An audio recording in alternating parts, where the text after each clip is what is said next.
Is this on okay? And we welcome you to the March Business and Professional Chapter of the John Birch Society, and delighted to have you here. And we've got a wonderful day with a couple of guests here, and we've got a couple of first-time people. And so I'm going to start around over here, and Mr. Dietrich, introduce yourself since you haven't been here in a while. This is John. John Dietrich. John Dietrich. And coming on around, if you would introduce yourself. Marcus Argos. Mark is first time here. He learned about us on Meetup and determined that the values that he saw about the John Birch Society seemed to align with his conservative values. So he's a first time guest here. Welcome to you. Any other first time guests or people here? Well, we're delighted to have you. And Alan Huffines is going to lead us in our opening prayer. And if you'll stand for that and then remain standing for the pledge of the flag, which Alan will also lead. Let's pray. Dear Heavenly Father, we're thankful today for all of our blessings. We thank you for the privilege of prayer and knowing that our prayers are heard and answered. Today we find ourselves in a situation much like the Jewish nation when they were trapped between the Red Sea and the pursuing Egyptian army. They were hopeless, and they had nowhere to turn but up to you. And right now our nation too is faced with many problems, and so in prayer we turn to you. We don't know what the future holds, but we know you hold the future. So Lord, if it be your will, I pray that you will heal our land, guide our leaders in the way we should go, and that you will be glorified, and people will know that you are Lord. All for this prayer in the name above all names, the name of Jesus our Savior. Amen. Amen. Salute. Pledge. Pledge allegiance to the flag of the United States of America and to the republic for which it stands, one nation under God, indivisible, with liberty and justice for all. You may be seated.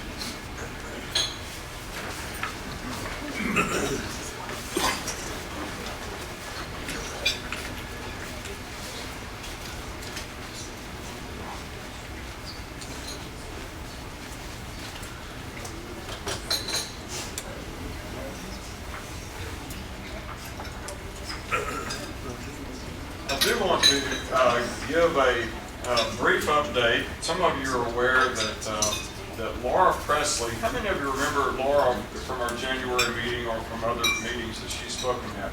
Laura is an amazing lady that, because of her own personal experience with election fraud in her own election in Austin to the city council there, has made herself an expert in that area. She has been involved in trying several cases around the state of Texas where we seem to have our share of voter fraud. And yesterday, a proceeding was begun in the Dallas County Courthouse, and with Laura and others who have filed a grievance with the Dallas County Election Committee. And that grievance began yesterday with Laura, an attorney that she has personally hired that's an expert in this area, as well as an expert witness. And they're presenting their case against the election committee. And the other side is represented by about, as I understand it, about 6 different attorneys, most of which are representing the companies that make the election machines, and trying to say that their machines are okay because they have millions of dollars of contracts, not only with Dallas County but other places, for them to try to defend.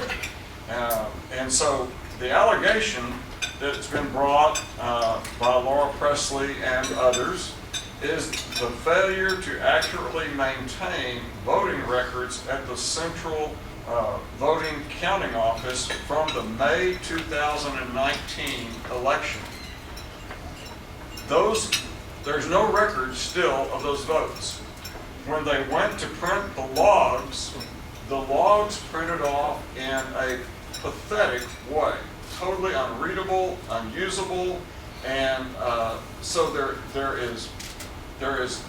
The problem is they can't go back and replicate because the county of Texas, that's Dallas County voting authorities, did not keep the information, so they're required to keep those voting records for 22 months. So here we are, less than a year away, and those records are gone. Yes? The machines have been destroyed.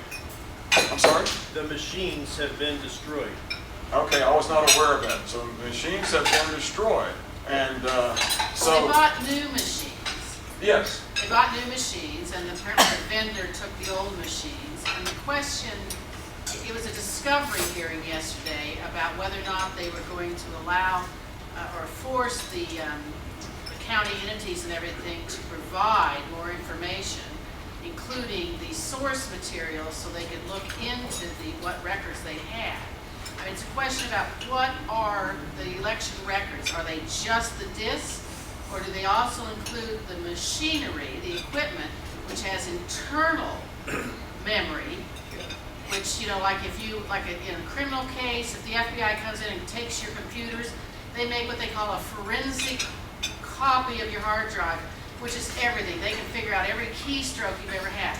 Well, by getting rid of the machines, and by having not made these copies of the entire records, the question is that then destroying or not keeping the records? Because without that, they can't go in and make sense of that log and look in to see what all of these potential discrepancies mean. Very good. Thank you so much for filling They were also that going to in. argue whether or not they were going to be allowed a continuance from the current trial date, so this Okay. information could come out. Okay, so they're still down there. There's a continued testimony being given even as we speak. And so we want to be praying for accurate information to be understood. I understand that the judge is not the brightest tack in the box. And He's not a bad man. He's a former Republican judge that, of course, lost when all the Democrats swept in. He does a lot of visiting judgeship. I don't think he's in anybody's pocket. He's probably not a scholar when it comes to all this equipment, which most of us aren't either. But I think he's a good man. good, good, good. So, He was asking questions. Yeah. good. So, Well, good, yeah. good. Okay, so that's where all that stands. And at this time, I want to bring Bill Cherry up, and he'll give us an update on the bulletin and this current month's project.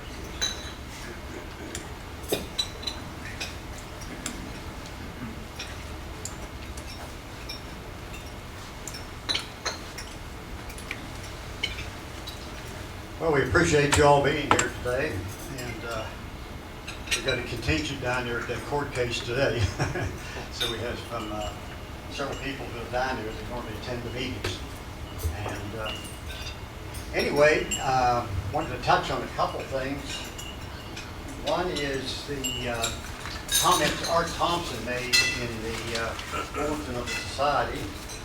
And the other one is I'll deal with first, is a lot of us attended our precinct meetings, and of course next is going to come the senatorial district meetings, and that will be where we will pass resolutions and elect representatives for the SREC.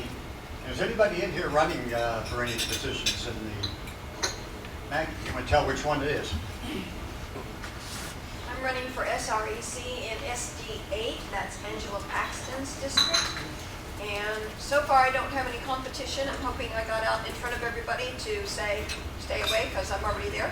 So it seems to be working so far, but there are rumors that some other people are thinking about it. So if you're in SD8, I would love to have you vote for me at convention. You have to go to Houston to do that. So, and if you would like a flyer and you have friends in SD8, I have several of those. Anybody else? Well, there's a good chance of it. Your voice is heard on the issues, particularly on the resolutions, so get seriously to attending your senatorial district meetings. They should be coming up roughly in about 2 weeks. About the 21st, I think a lot of them are going to be held.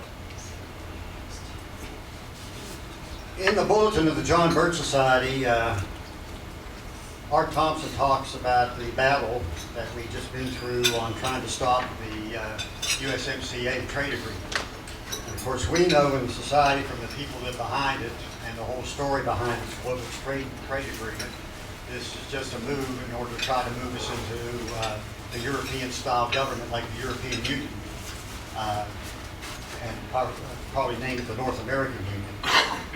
But one of our council members had a conference call with 2 of Trump's advisors who were shocked to learn that there was conservative opposition to the USMCA. And apparently, the information did not filter down to Trump about the opposition out there. And of course, they asked for some information. And of course, headquarters, that John Birch Society headquarters, we sent them the information that we were distributing. And one of the advisors said that he was literally livid about the information not going through, particularly after he read it, and that he was going to make an effort to get it to Trump. We haven't heard anything since. So I'll give you any follow-up on that. But we're going to be doing everything we can, as Art said, that this is just the beginning of the fight. And there's strong indications with the, I can say, the revision of the agreement that they did towards the end before the vote. And I understand it was about 1,500 pages of revisions on it, that according to Art, it's going to slow the whole process down because some of these revisions that he said are going to take maybe 2, 3, 4 years to put in place. So that means several battles can be fought on this. And this is something similar like with NAFTA to begin with. We didn't stop them on the first NAFTA battle when it first came up. But as the battle developed over the years, we educated enough people where finally state delegations and everything rose up against it and said, no, we don't want any part of this. And believe me, that at that time, Governor Perry, of course, Rick Perry was governor of Texas at that time, he caught a lot of flack on that because he was pushing the Trans-Texas Highway very strongly. And about last year, I was at a meeting, and just as a guest, and he was there, and somebody asked him about was there any chance of the Trans-Texas Highway emerging out of the USMCA? And he said, I don't want to hear it. I don't want anything to do with it. I've never been through such a miserable part of my life when we were trying to promote that thing. He says the opposition was terrible, and I'm through with it myself. So let's hope we can build that same understanding that with the current battle that's going to take place. Now you're going to see a lot of new information coming out of this because we've decided we're going to go after the whole ball of wax of the whole North American Union, Atlantic, and it's misnamed too, the Atlantic Union. It's all one and the same thing, is to bring us into an international regional government and subject the sovereignty of the United States to that government. And we don't have a real good record on that. You just look at the WTO. The WTO was established at the end of the Second World War, and basically what it was an unelected adjudicators involving trade disputes among 164 members, many of them nations, and very strongly supported by the left, the globalists. Foreign Affairs magazine, as CFR publication, supported it very strongly, and they wanted to have the final say-so. And just give an example in that, some of you might remember the battle that came up on country of origin labeling, COOL, C-O-O-L, and our country, we passed a bill to not take place, to be involved in the country and forward. They didn't want any country listed on anything that was manufactured under the country. And our Congress said no, they passed the bill on it, and the WTO and the left hit the ceiling. And they came back with 2015 with a repeal bill on COOL, And you never saw so many congressmen just literally capitulate. They wouldn't even talk to you about it. And they rushed it through, so it was really hard to get to them also, and went along with what the WTO wanted. Do you have a question? Yeah, the father of the World Bank and the International Monetary Fund was Harry Dixter White, who was the assistant to the Secretary of the Treasury, and he was a Soviet agent. So you can see where that came from. Well, I'm going to read 2 paragraphs out of the bulletin because it kind of summarizes the whole battle that we're up against here with the WTO, with the Atlantic Union, and the Atlantic Union goes back decades when they tried to they planted the seed on this, and most Americans had no idea what was behind it, but it never really went anywhere, but now they're going to resurrect it again and tie it into this whole globalist battle. But as Art mentioned in the bulletin, he said, allowing China to join the WTO in 2001 caused a flood of cheap goods here in the United States, driving American manufacturers out of business and leaving consumers to fend for themselves with cheap, inferior, and sometimes poison products. This refers back to a lot of our medicines are made in China, especially the top blood pressure medicines. The Chinese Communist Party has amassed great wealth with this strategy of using cheap labor, using cheap materials, and stealing proprietary information to become the world's manufacturer. Then they dump these products on the market for less than average price to drive out the competition and get countries dependent on them. To add insult to injuries, this great wealth is then spent on buying up companies to take over industries. And according to an article posted September 5th, 2019 and on MSN.com, quote, Chinese companies, many of which are state-owned, have plowed a staggering $2 trillion into foreign businesses and construction projects since 2005, buying up everything from prestigious banks, hotel chains, to major energy producers. And of course, this is all being done, promoted by many people in our government, is in the realm of, it's going to bring jobs to the United States. And we're going to make money off this. And somewhere between 500 and 700 Chinese-owned businesses are listed on the NASDAQ, New York Stock Exchange, and the over-the-counter exchange today. In fact, the company that makes the surveillance cameras that's used in China at the concentration camp up there where they re-educate everybody is listed on the stock exchange. Also China is one of the largest countries sending students into our country, particularly into manufacturing and engineering, so they could go back and run these businesses back in China. And China is looking at themselves to be in the center of the world. They always have. They think they're the center of the world. They are. And they are trying to move forward with that position. So, we're in a battle to save American liberty and independence, while there's others that want to tear it down by dismantling American sovereignty through various trade agreements and allowing in foreign investments for the sake of economic boost at the cost of our nation's sovereignty. I brought this up in a radio program up in Midland about a month ago, and I mentioned to them, I said, just go ask your financial advisors how many companies they have you invested in your IRAs and your retirement accounts that are Chinese countries or Chinese funds. Because there was a great big Chinese fund that was opened up at the top of this year by Morgan Stanley and the big guys. And they're trying to pull everybody that has investment accounts into that fund. Maggie, did you have a question? Besides students who are coming here, there are a bunch of professors who are aligned with the Chinese government, and they're not only infiltrating our universities, but they're also stealing stuff from the universities, and several of them have been caught and fired, but the job's not over yet. Yes, and as an offshoot of that, the flipping of Virginia started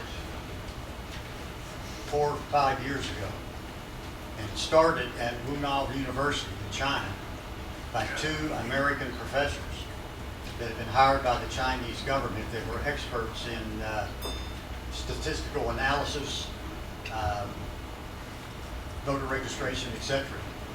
And they were using the computers and everything. They went through Virginia. They targeted Virginia. They went through every precinct in at the university through the computers, targeted the people they wanted to get out to vote, what counties they needed to vote in, pull the votes out of. They registered 300,000 people before the 2018 elections in Virginia and knocked on $2.5 billion in Virginia of people that they had identified, and they flipped the state. And in the process of doing that, they were finding new recruits for their efforts. They were finding new recruits to bring into their left-wing groups to train them for the next election.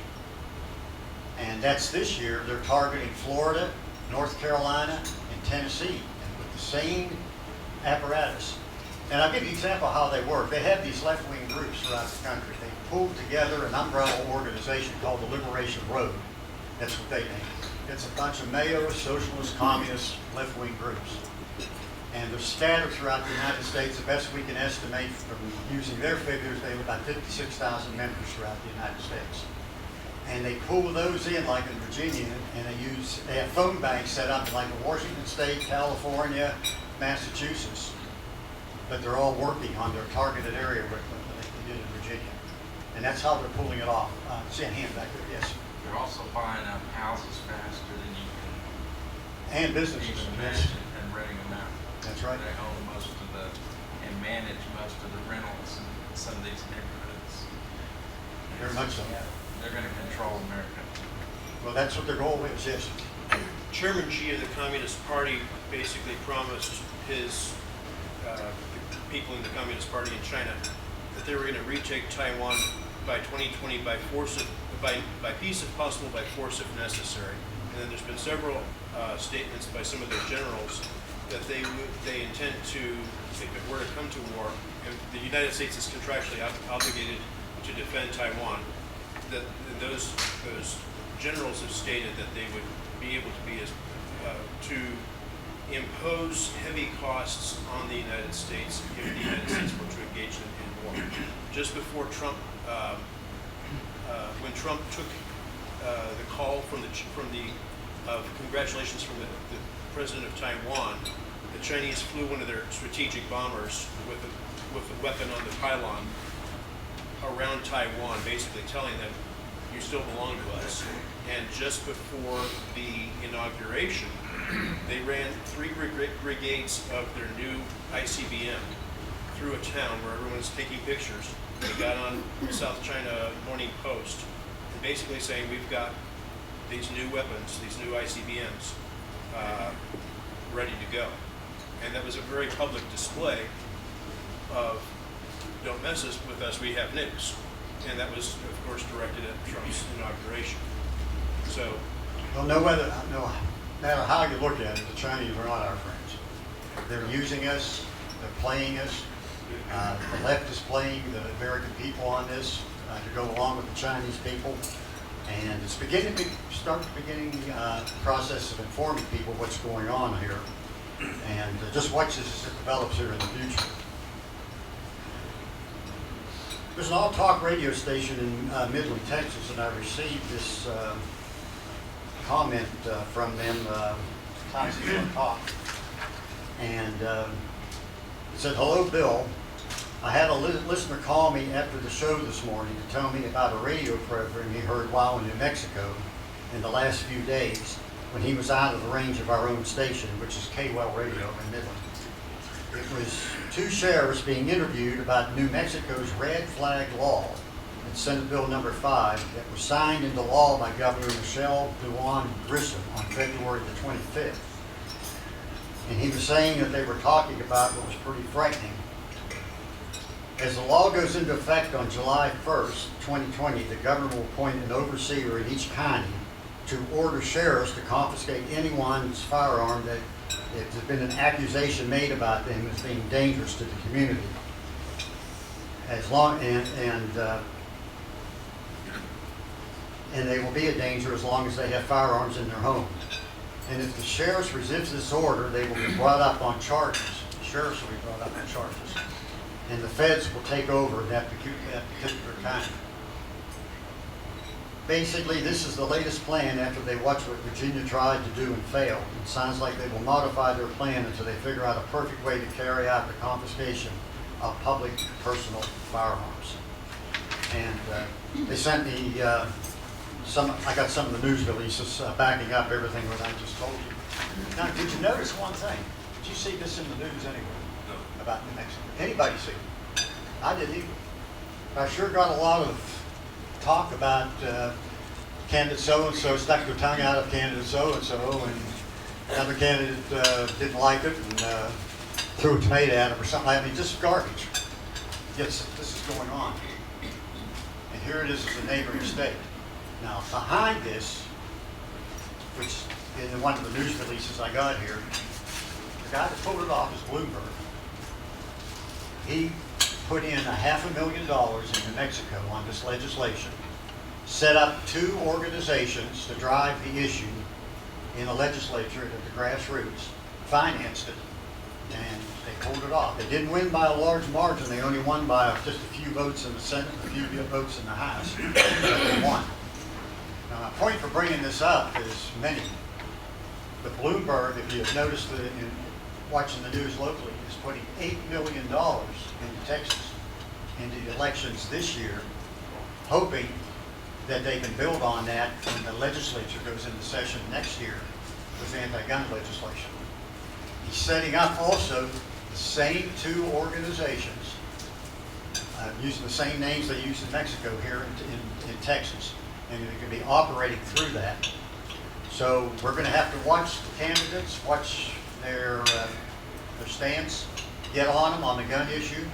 Look who's financing them. And we already found out that one of the candidates out in West Texas who won the Republican nomination is one of the PACs that helped fund him was one of the Bloomberg funds, not these 2, there was a third one, a veterans group that he set up, that he's pumping money into some of these candidates. The guy's last name is Pfluger. What is it? Pfluger. And he won in a race of, I think, 11 candidates without a runoff. And he had a tremendous amount of money behind him. So we'll keep you informed of this, and of course we have some good organizations. We're going to hear from one of them today that'll help keep us informed on it. But one thing we're doing right now is we've got a double project to do. One is we've been contacted by an education group not in the south part of Texas. They're having a big education conference, and we've been invited to have a booth at their conference. And the chapter members called me and they said, you know, we can man the booth, we can supply the booth, but we're going to have some money to help buy the booth to put it up, and it's going to be one of these weekend conferences. And they said, could you help us? And I said, well, I can ask the business chapter if they'd be willing to help on that. And I said, how much is the booth? And they said, it's going to cost $750 for 2 days. And I said, well, let me see what we can do on it. The other thing we are going to be doing is putting out a mailing to the SREC and buying reprints to give out to the chapters throughout the state and distribute at the Republican convention, explaining about what I just told you about China and what's going on behind the scenes with China, to make sure that the Republicans realize what's going on. Because right now I think a lot of them are still asleep at the switch. They don't realize how well organized the other side is, and that they were behind this whole Virginia thing. And now there's, oh, by the way, there's a third tier that on this. I mentioned New Mexico, not Mexico, North Carolina, Florida, and Tennessee. There's a third tier for 2 years from now, and that includes Georgia and Texas. They're going to target them. So they're looking out to the next presidential election from this one. Most people are looking at, I don't think I'll put a bumper sticker on my car or I'll put a yard sign up for this one, and that's all they're looking at. But the other side's looking long range. So we need your help on this. You can make your check out seminar and put to the clipboard here. If you want to leave cash, just put your name on here where it says address, just put down how much cash you left so we know what the money's going for. And if you want a billing, just give us your name and address and check off how much you want to be billed for, and we'll be happy to bill you for it. You help us do a lot, and we're reaching out to a lot of new people on this. And now we're going to hit the SREC on this and see what kind of response we're going to get on it. So we'll start this around. If you make sure everybody gets it, we appreciate it.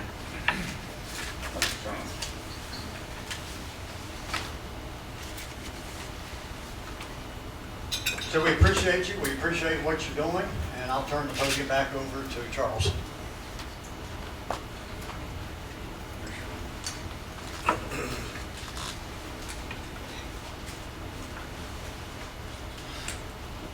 That was a very appropriate segue into our speaker today. Our speaker today is Layla Kearney.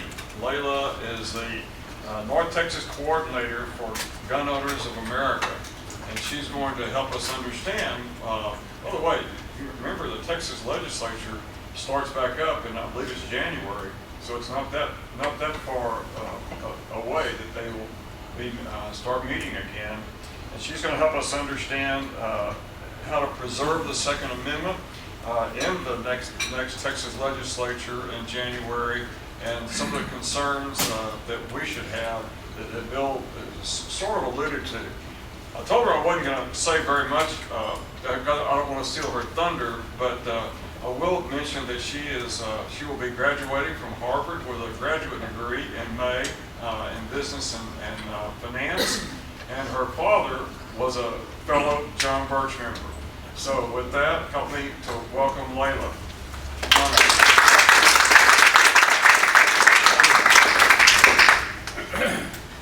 How are y'all? I'm so happy to be here, especially after talking with my father, and he was telling me all about John Birch Society, and he was just so pleased. And he didn't know that there was a local chapter here, so I'm equally as excited to find out about this. In fact, I'm really bad at sending pictures to my parents on a frequent basis to keep them updated. So if anybody could just take a couple pictures that I could send to my dad, he would probably really enjoy it. So I always get a little bit anxious when I public speak, but I think that when I look at people like Joe Biden, I think I've got this in the bag. And I promise not to call anybody in this room a lying dog-faced pony soldier or whatever he called that woman. So here we go.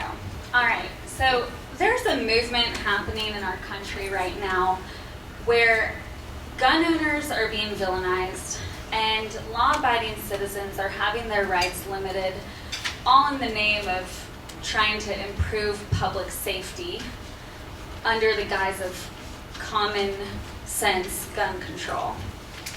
And it's dangerous because what it does is it pushes this false narrative that gun owners are horrible people. We don't care about children who get shot in schools, which is disgusting, a disgusting claim to put on people that are only wanting to protect themselves and their families. And a lot of misinformation is out there, especially for the younger crowd, people that are in college or high school, coming of age to be able to vote. And I think that's where a lot of this socialism is rising from. So to give you a little bit of a backstory, I moved to Cambridge, Massachusetts, which is also known as Little Russia, and I moved there for graduate school at Harvard, and I didn't know anybody there. I was moving from Alabama. Decided to live with 6 girls that I didn't know at all because I thought, hey, I can make some friends. And I'm from Turkey. I'm from the Middle East. I've never had a problem making friends anywhere I go. And I'm open to being friendly with anybody. Doesn't matter anybody's background or their beliefs. That's the great part of being an American, is we get to have differing opinions and express them. So one weekend I went home back to Alabama to visit my family and friends, and when I came back, my roommates confronted me and told me that they had searched my bedroom and that they had found my legally owned guns. And when I asked them why they decided to search my room, their answer was, "You're from the South," and this was kind of during the Justice Kavanaugh hearings. So they said, "You're from the South, and you were really quiet about Brett Kavanaugh at the time, and we just thought you might be a Republican. So we had to search your room." And that's the kind of thinking that we're dealing with now. So basically, and they also said that they saw a "Make America Great Again" hat that was hidden in a drawer. So basically, my roommate searched my bedroom, found out that I had legally owned guns, and told me that I needed to get rid of my guns or move out.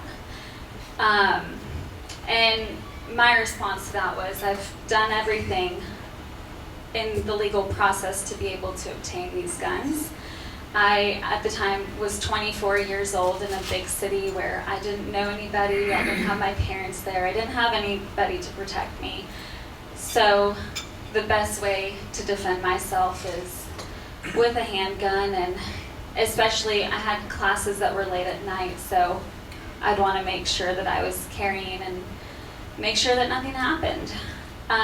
So basically my roommates went to my landlord and said, "Layla has guns and we don't feel comfortable with that, so we want her to move out." My landlord had the police come search my room, which I was fine with because I knew that I wasn't doing anything wrong or illegal. Police came in and said, "Everything is legal and safe, and we're sorry that you've had to deal with this. It's nonsense." My landlord wrote me an email later that day saying, despite the fact that the police have checked Layla's guns, it seems that the roommates are uncomfortable and Layla needs to vacate, or she will owe me $6,000 plus a month in rent if the other girls decide to move out. So that really, it really bothered me because, one, nobody should have been in my room in the first place, especially just on the premise that I might be a Republican. And secondly, if somebody has gone above board to make sure that everything is legal and safe and they just want to protect themselves, then why do people feel so entitled to be able to take that away from them? So I went on Fox News about it, and basically my landlord called me a couple days later and said, "Oh, I think there was a miscommunication," really conveniently. But when I went on Fox News, I kind of put a target on my back. Being at Harvard, professors don't really like anybody who's a free thinker, I guess. So I decided to move to Texas. I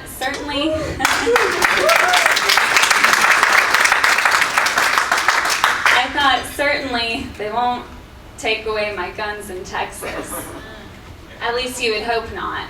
So when I moved here, I really wanted to make it a mission of mine to get this message out to people, not even just in the millennial generation and those younger generations, but to people who really have this horrible misconception of what it means to use the Second Amendment to your advantage. So I'm now the North Texas coordinator for Gun Owners of America, and we're a grassroots lobbying group that is fighting for Second Amendment rights. And so what do y'all need to know here in Texas? What's been going on and what's coming? Because just as y'all said, Bloomberg is putting $8 million into Texas alone, and that's so far what he's pledged. I mean, it can be more than that, just depending on how his messaging gets across. Now, in Virginia, he only put in $2 million, and we saw what has been happening there. So there's actually this quote from this woman who works on the Moms Demand Action and then also the Everytown for Gun Safety groups, which are Bloomberg funded. And she was quoted saying, "We believe Texas can be the next emerging battleground with gun safety as a tipping point." So they're spending $60 million in the country right now, and that's Colorado, Florida, Georgia, all those key states, and $8 million of it is in Texas. So we've really got to make sure that we, just as you said, Bill, that we really get out there and support our candidates and make sure that they know what they're talking about when it comes to legislation that's being discussed. So is anyone familiar, show of hands, with the Texas Safety Action Report of 2019? Kind of so-so? Okay, so the Texas Safety Action Report is, it's a report that comes from the desk of Governor Abbott with the help of Lieutenant Governor Dan Patrick. But I want to preface this by saying what I'm about to tell y'all is in no way a diss toward Governor Abbott or toward Dan Patrick, but there's some proposals in this report that are being discussed that I think we really need to break down and understand and get the word out there to our Republican lawmakers that this is not the way that we can go with this. So the first thing that we're fighting with Gun Owners of America is expanded background checks. So we've had background checks implemented since 1998. This is the Brady bill that was implemented when Jim Brady, who's the press secretary for Ronald Reagan, was shot and paralyzed. And so this bill mandated that if you were going to purchase a firearm from a federal firearm license holder, you've got to go through a background check. I don't know why. There's a lot of misinformation out there among people. A lot of people think that you don't have to go through background checks whatsoever when you go get a gun at a gun shop, but it's definitely there. And they use 3 databases to figure out if you're going to be eligible to be able to buy this gun. There's a National Crime Information Center, and that looks at pending warrants and protective orders, missing persons reports, all of that. The second one is the Interstate Identification Index, and that has arrest records for serious crimes, serious misdemeanors, and felonies. The third one is the NICS Index, and that's a database that's exclusively there for firearms purchases.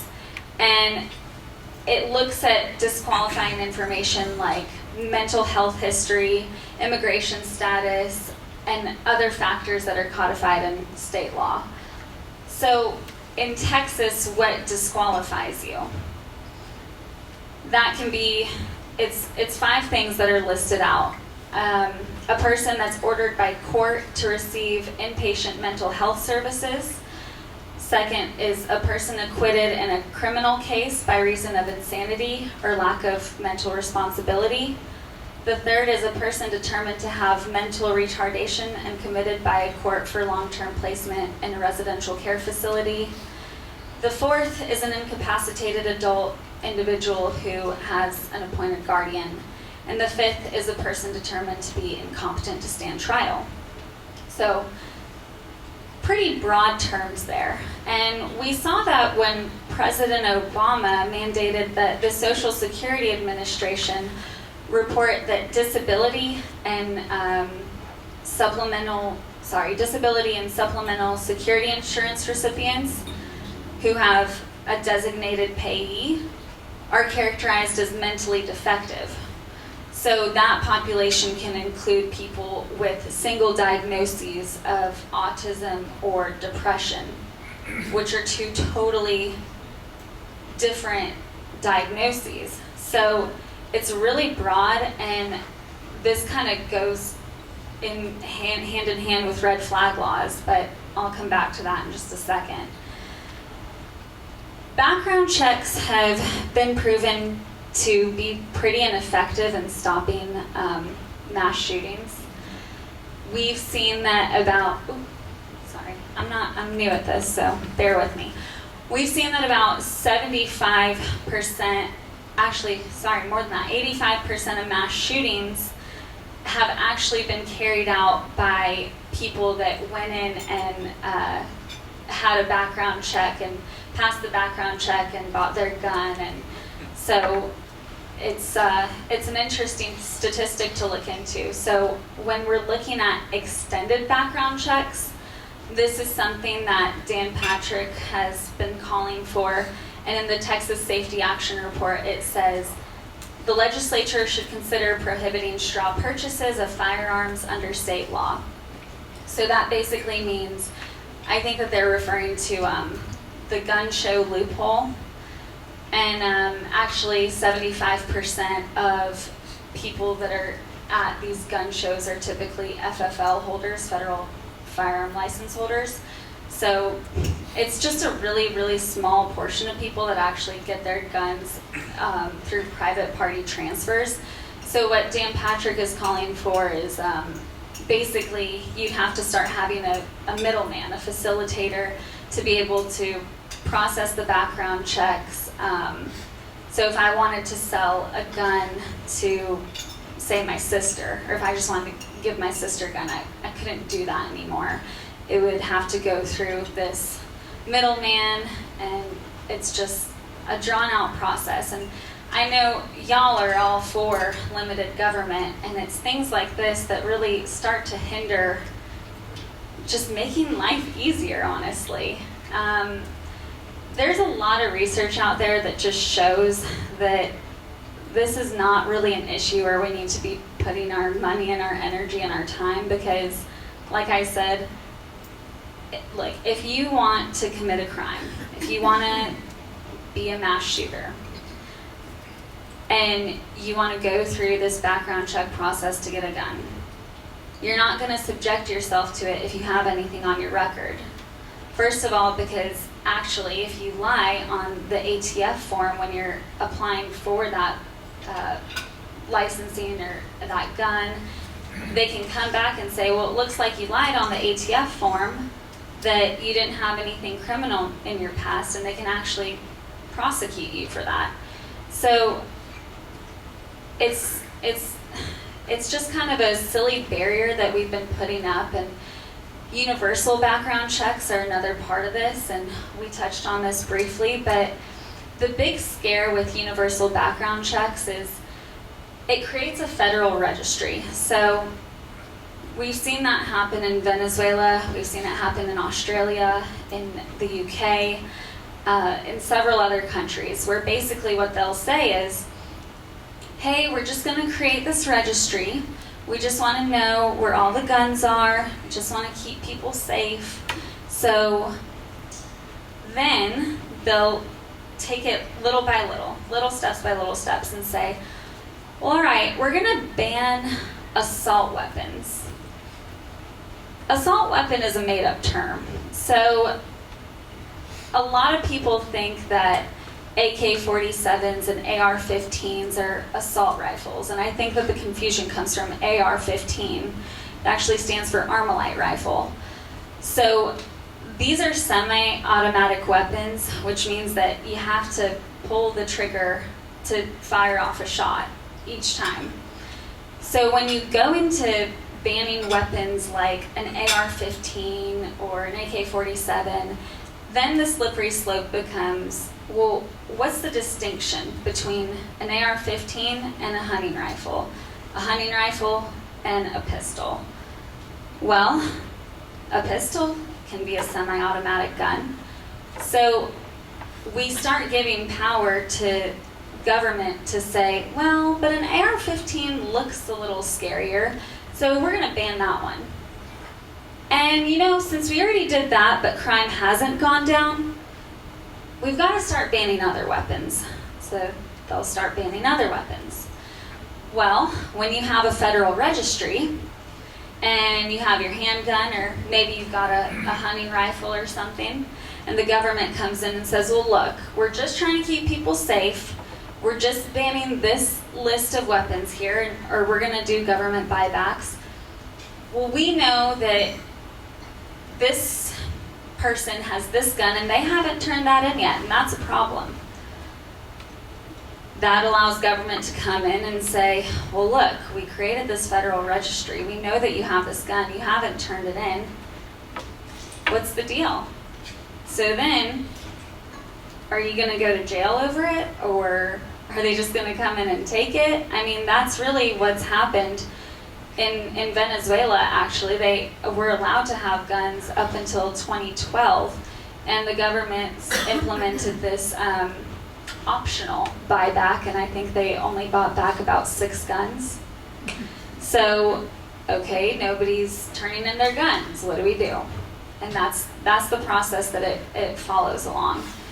So, another proposal that's being considered is, it says, the legislature should consider requiring that any stolen firearms be reported to the county sheriff within 10 days of when the owner becomes aware of the theft.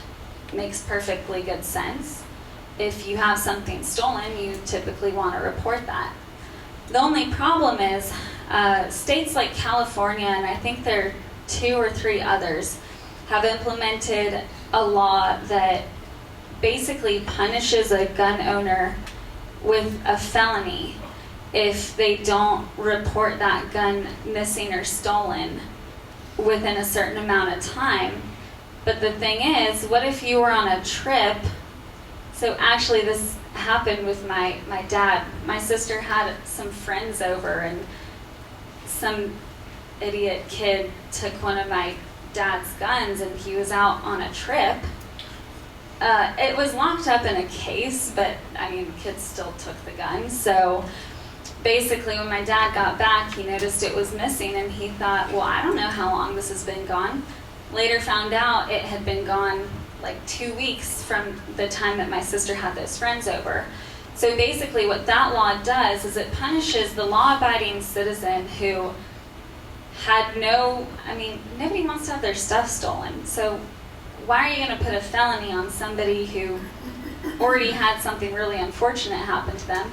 And I'm not arguing that you shouldn't be responsible and know where your guns are at all times, but there are little things that can happen like that. And maybe your house gets burglarized and you don't realize that one of your guns has also been stolen in that. Maybe you have a collection, and it just really places the blame on the wrong person, and it's unnecessary because anybody who has their gun stolen and realizes it is going to call the police to have that taken care of. Nobody wants their gun being resold in a pawn shop. So that's another thing we're fighting. But I think the biggest thing right now is red flag laws. Red flag laws are really dangerous. One, because they violate due process. And when we look at instances like Judge Kavanaugh and what happened with him, it's really unfortunate to see that if somebody just makes a claim about you, well, you're already done in the court of public opinion.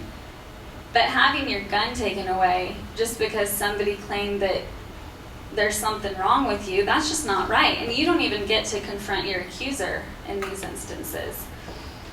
So the reason that we're fighting against things like universal background checks, expanded background checks, all these seemingly minor proposals, and then red flag laws, is because gun confiscation's already here.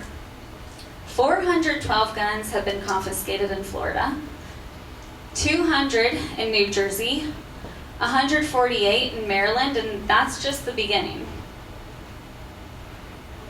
I mean, leftists always say, we're not trying to take your guns, we're just going to implement this common sense control, don't worry about it, we're just making everybody safe.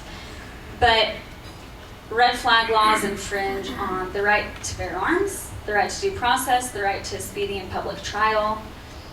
And on top of that, I read this quote that from CNN. It says, in every single case put before a court, judges approve the petitions on a temporary basis and with rapid speed.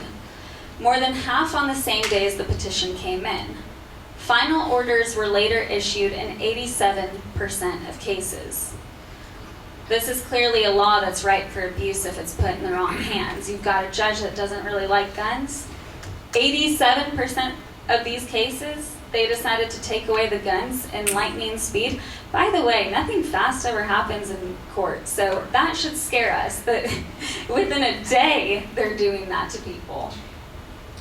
So, to be clear though, red flag laws aren't completely without merit. We saw the Dayton, Ohio shooter who posted stuff on Facebook. I mean, the guy was a maniac, but he was saying things like, here's a picture of my AR-15 and I'm gonna go shoot people. That's concerning. That should be reported right away. And for instances like that, if somebody outwardly makes a threat like that, then I think it's perfectly fine. But you have to have substantial evidence like this in order to take care of that. The kinds of laws that they're discussing right now when it comes to red flag laws are so bad. It says you have to have lived, like there are some laws that say, okay, well, we're only going to do red flag laws for people that you can only report somebody if you have lived with them within the past year. So my roommates in Little Russia basically could have said, well, we don't like that she has guns. We're just going to tell the police that she threatened us or she is unstable. And that would be grounds enough for the police to come in and take my guns because they live with me. You can also do that with an ex-boyfriend, an ex-girlfriend, an ex-husband, an ex-wife, a cousin you don't particularly care for. So it's a scary road to go down, and we have to be vigilant about not letting people take our rights away. I mean, guys, that's really somebody saying, I don't like this person, and we know there are gossips out there. They'll say some wild things about people, and there's actually this story. Let's see, where'd that go? This is horrible. It says, where is it? Gary Willis, a law-abiding citizen, was killed by a police officer during a 5 a.m. raid because he refused to give up his firearm on the grounds of his Fourth Amendment right being violated. So basically, somebody turned him in and said, hey, this Gary Willis guy, he doesn't need to have a gun. He has a gun. He's unstable. Please come take care of this. So they go to court without Gary Willis knowing. It's all done very quietly. And basically, the police come knock on Gary Willis's door and say, hey, we're taking your guns. Gary Willis is clearly the kind of guy who's like, nope, I'm not letting you take my guns. So he ends up getting shot by a police officer and he's killed. Now, Gary Willis's niece, Michelle Willis, told reporters that her aunt filed the order. And she also indicated that her uncle would never hurt anybody. So she wasn't really sure why her aunt put out that order.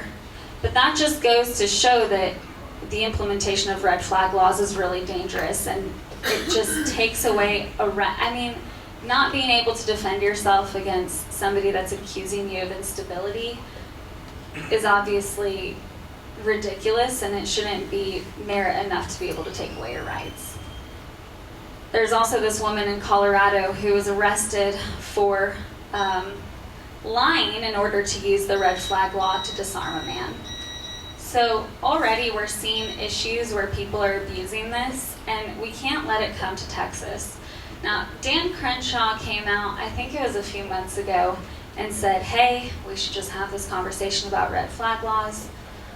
President Trump had made a few comments about it, but I think enough people reached out on Twitter and other forums and said that they weren't pleased with that. So I haven't heard anything more from Dan Crenshaw, but I do want to urge y'all, if you start hearing conversation about red flag laws being implemented here in Texas, we've got to put a stop to it. Texas this is where the fight is going to be. I mean, the most money pledged from Bloomberg is in Texas. So we have to just be really vigilant and make sure that we're getting people elected into office that need to fight that fight for us on that front. In the 32nd district, Genevieve Collins is our Republican running for office there, and she's up against Colin Allred. And he'll be getting in a lot of money. I wouldn't doubt it. I mean, this is a hotly contested seat, so I wouldn't doubt it if he's one of the people that Bloomberg's putting a lot of money behind. So when it comes to people like Genevieve, we have to keep fundraising for her, but also get the word out there that it's not just about electing a president that's important. It's, I mean, SREC members and House representatives in the state. I think I think all state positions right now are up for re-election. So we've got to make sure that we get our people in. And there's also this law this bill that's being talked about. In 2017, it was $100 to be able to get your license to carry, to be able to apply. Now it's down to $40, and so the Democrats are saying that they want to push it back up to $140. Why should anybody pay to seek the opportunity to be able to be considered for something that's their God-given right? And so if the government wants to implement this, they should make it as low cost as possible. I, for one, argue that you shouldn't have to pay to ask the government permission to do something that you are already promised to have. But yeah, it's things like this. I mean, that's kind of like having a tax to be able to vote. So it's things like this that we have to be fighting against, and also the misinformation that's out there is so rampant. I have a lot of friends, I'm 25 years old, I have a lot of friends who don't understand why anybody would want to have a gun. And I'm working right now with this it's a super PAC actually, it's called Viral PAC. And basically this PAC puts money behind people that are really famous, I guess, on social media to be able to put out messages that are conservative in nature. So, and it targets the ads. So basically, if there's a kid in Chicago who's never heard any kind of message about limited government or freedom of speech or the Second Amendment, any kind of positive message relating to that, this PAC can target that kid and get messaging across to him that tells him about how great God is and how the Constitution works and what his rights are and the things that he should be paying attention to that's being just falsely transmitted through other forms of media. I mean, we already know we only have Fox News, right? So, and they're even questionable at times. But I'm working with this PAC, and on this Thursday, we're having an event in Dallas, and I'd love to invite all of you to come if you would like. they'll go into more detail on it, but let me know if you want to come, and if so, I'll send y'all the information for it. It's this Thursday night, but action steps that we can take. I mean, right now, the legislature isn't in session, but they will be soon, and we have these testimonies that will go to Gun Owners of America will, and then our members and anybody who wants to help with the Second Amendment, protecting that. And basically, we'll have people testify and talk about really specific proposals and items like red flag laws, like background checks, and anything that you want to talk about. And it really helps because we've got to send a message to our lawmakers that they can't be just, what's the word, when you're kind of middle of the ground with it, you can't, there we go. We can't throw out too many compromises, because at the end of the day, that's what the left is looking for. Little by little by little by little, what can we take, what can we take? Well, that wasn't enough, that didn't stop the crime, so we gotta do more until our rights have dwindled in front of our eyes. So that's all I have there, and thank y'all so much. Yes. Before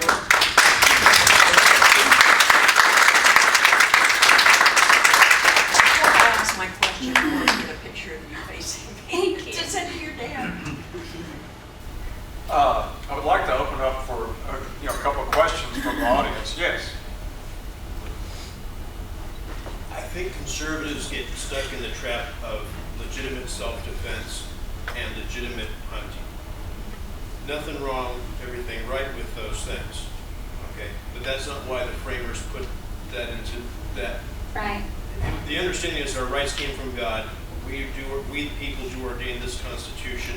That Constitution understands that the Second Amendment, our right to defend our life that was given to us by God, is something that they will not infringe on, okay? And so I think conservatives need to just come right out and say, you Marxists, every time you take power, you murder us.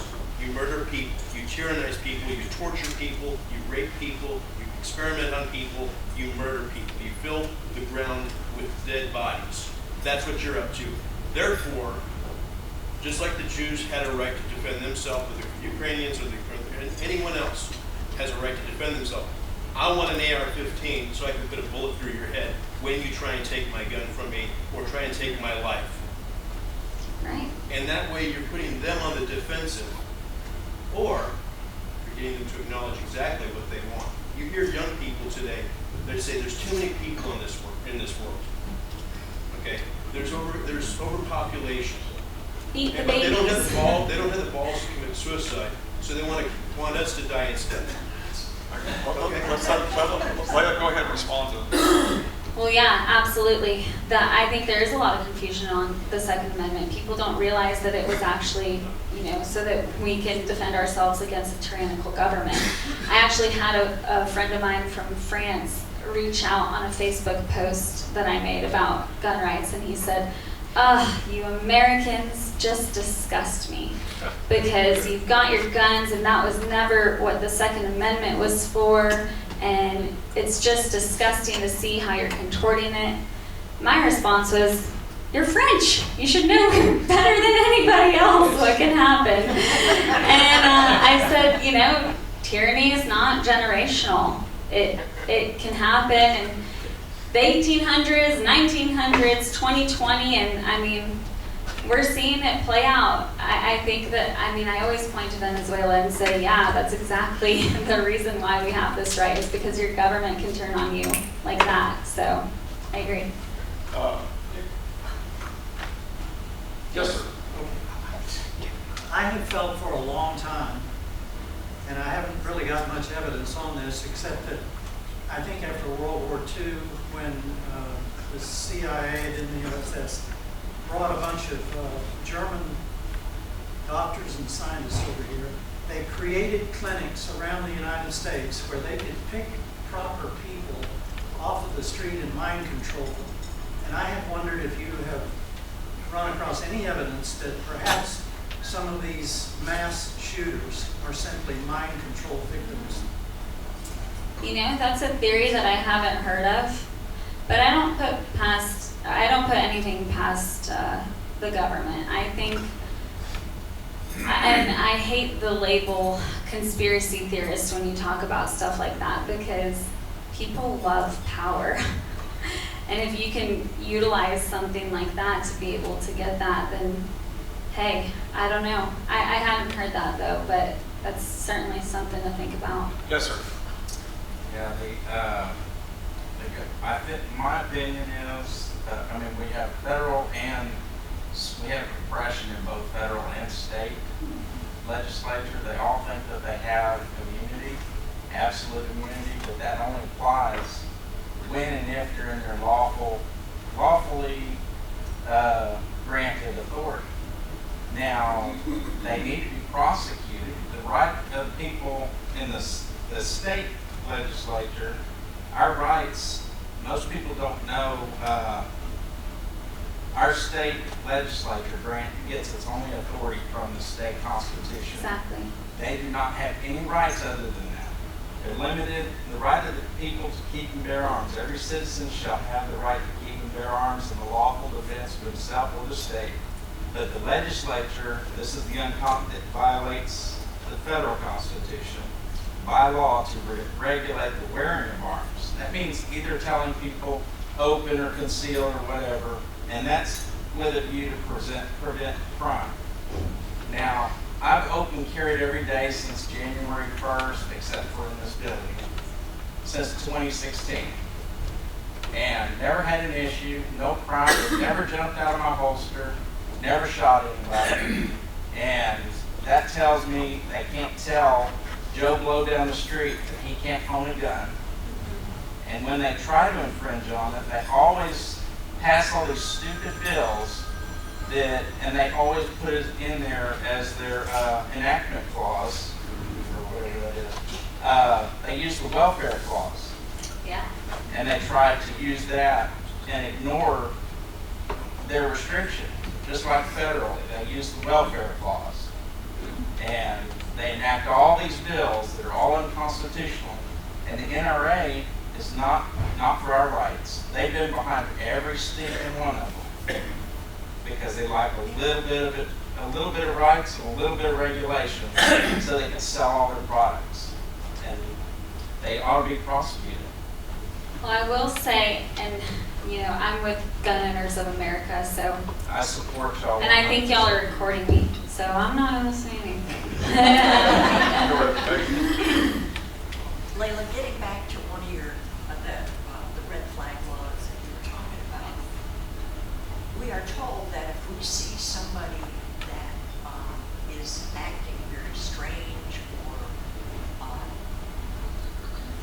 that we should report it and call the police.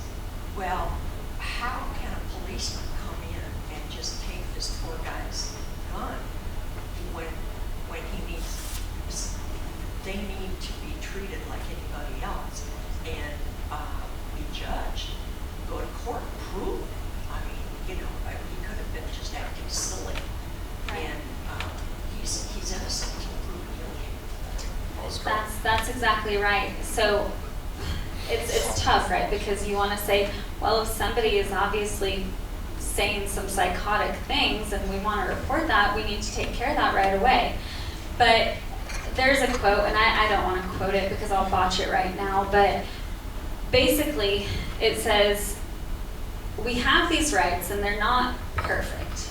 And sometimes you do have to make sacrifices to make sure that you keep your freedoms and you keep these rights, and there are some consequences to that, but some consequences should never constitute taking away the rights of people who have never done anything wrong, or maybe have a parking ticket and that's about that. So yeah, there's some danger in it. I would say keep reporting anybody who's suspicious, but that person does have the right to a fair and speedy trial.